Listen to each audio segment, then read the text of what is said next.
in terms of, people having the resources that they need to get ahead and to live self-actualized lives.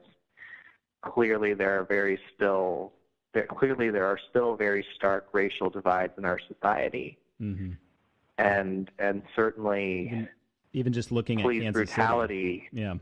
Yeah. I mean, police brutality just stands out as a flashpoint of all of the racial separation that's still there and all of the racial prejudice that still exists in our society. We just see it so clearly in these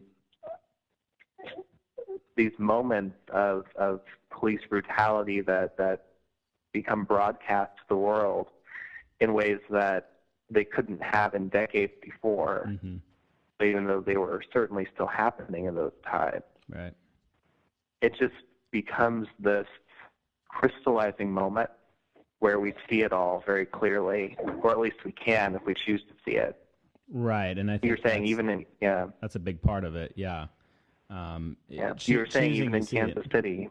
Yeah. And just kind of the line of Troost Avenue as being a dividing line between historical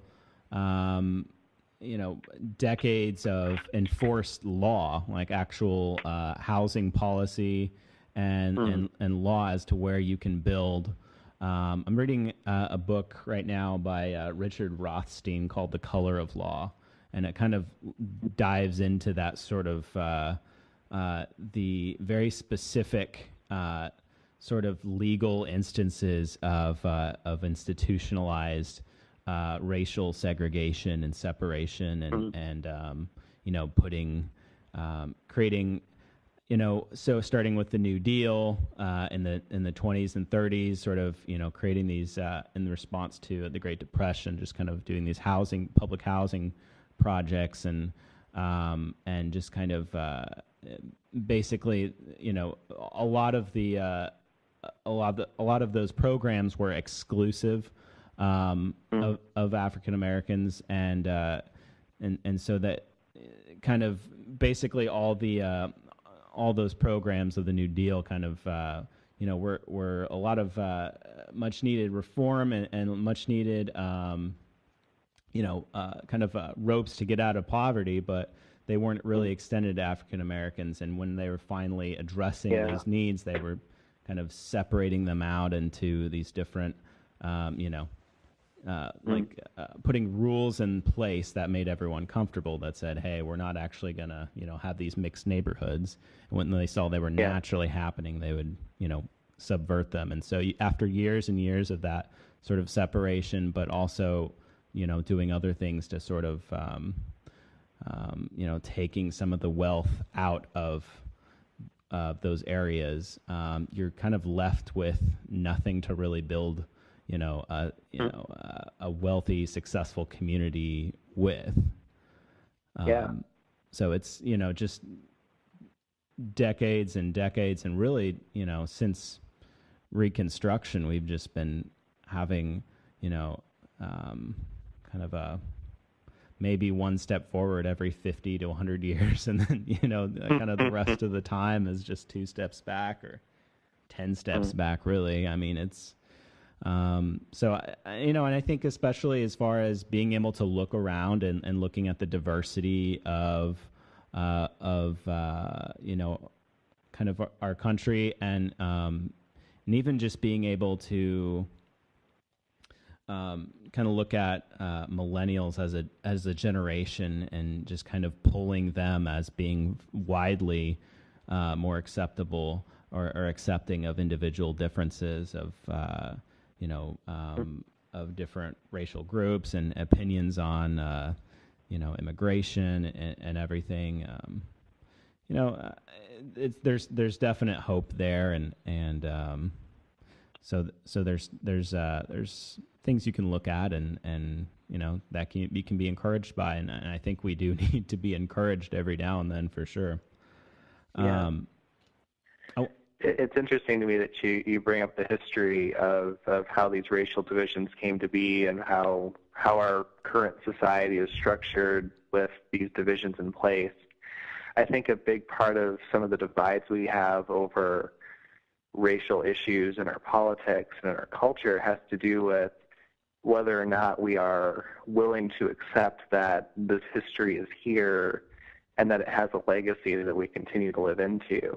Mm-hmm. I think for a certain subset of folks in the United States, there's an idea that, well, I'm not a racist.